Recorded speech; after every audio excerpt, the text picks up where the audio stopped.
go through this in depth, it will really help in the area of behavior. So this book is here.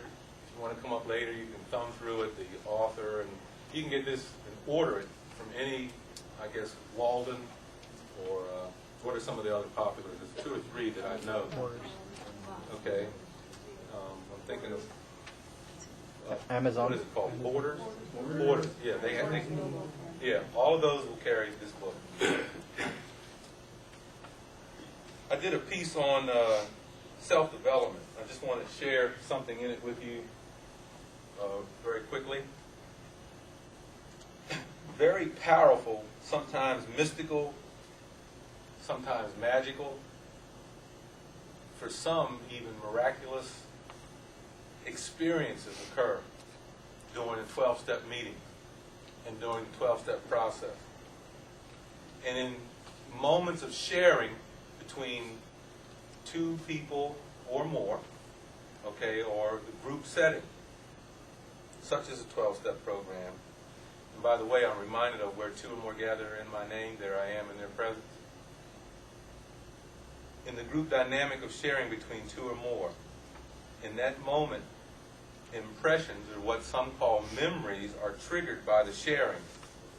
And when that happens, these memories or impressions are triggered from the subconscious mind to the conscious mind. So I always picture it as these little bubbles. You've seen air bubbles on the Discovery Channel, trapped down in the bottom, and we call that the subconscious. And when those air bubbles rise to the surface, where the conscious mind exists, well, guess what happens? Their insights into us are revealed to us, okay? And those insights, okay, both great and small, they tell us or show us why we have certain attributes, why we have certain feelings, why we have certain emotional responses, characteristics, habits. They show up for us so we can take a look at them. So then you have this mirror that we can look at and see ourselves in that mirror. And if we see things that we don't like or not happy with, or things that may be unhealthy for us in a physical, emotional, mental way, we can work on those issues and do something about it and become better people. So I thought that was pretty interesting there. If you look at step 1, I'm going to take you through the 12, give a little commentary on each, kind of show you, give you a feel for how they may work with a spiritual path as well. And then when I'm done with those, I have a specific thing that I did. It's on myself, and how this program helped me with just one of probably over 200 issues to become a better human being, which should be the purpose in everybody's life while we're here. It should be a consistent and a constant, struggle for some, for others, just a journey to become a better human being. That should be a mission every day that we awaken. That should be the purpose in our life, to become more God-like, more Christ-like, more spiritual. And, we're already spiritual beings. Some people think that we're human beings trying to become spiritual. And the truth is, we're already spiritual beings. And what we should be working on is becoming true human beings. So, this 12-step movement is just one facet or one way, and it's a good one, a very good one, to help, in the process of becoming a better human being. You look at step 1 here. It says, we admitted we are powerless over our conditioning and programming by our family, by our society, in parentheses, thought, word, and action, that our lives have become unmanageable. So the first thing that has to happen is that a person has to even admit that we're out of control. And so a lot of people, we all have experienced in varying degrees controlling people. Is that not true? Are we willing to admit that sometimes we are those people? Okay. Now, I simply say about control is this, that in proportion to the amount that a person is a controlling figure or character or person, it's in proportion to the amount that their life is out of control. So there is this need for us to control. There is a need for that wife to control her husband. There is a need for the husband to control his wife. There is a need for us to control helpless little children that are only 1.5 feet tall, that are only 4, 5, 6 years old, that we appear to be as giants to them. Said John Bradshaw that when that 5 or 6-year-old child looks up at us, he sees a giant. And so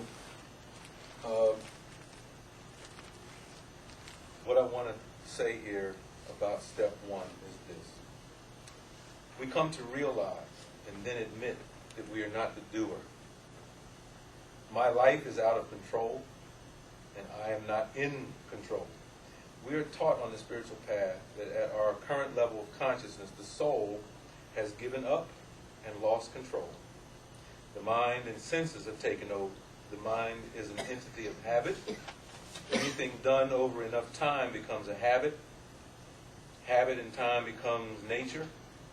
And this is how we become attached or addicted to people, places, and things. Make sense? Step 2, came to believe that a power greater than ourselves could restore us to sanity.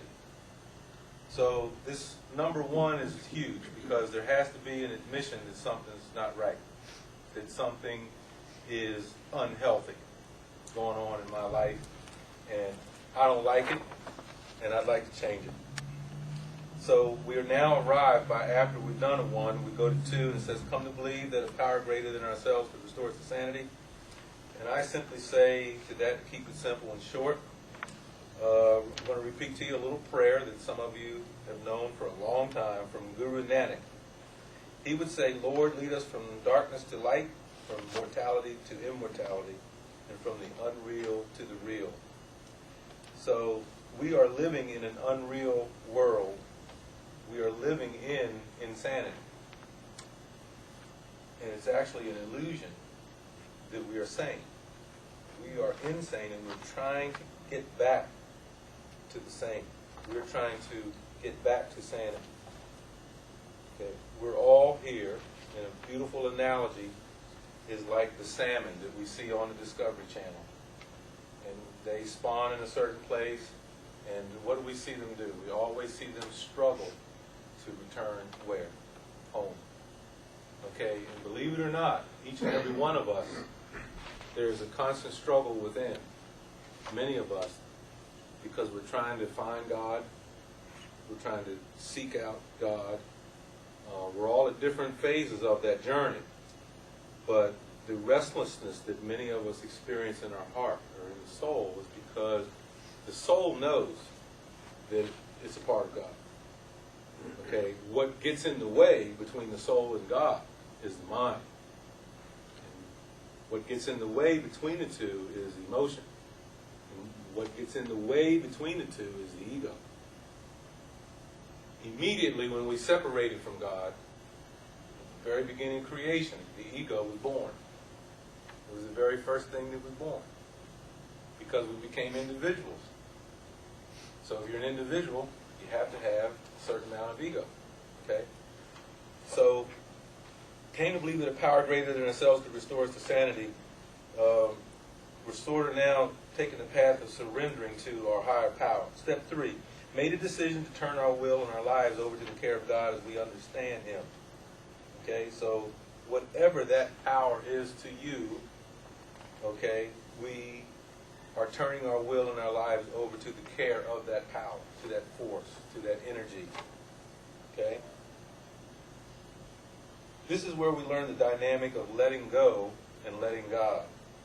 Sant Darshan Singh often talked about the path of effort and grace and the path of surrender as well. This is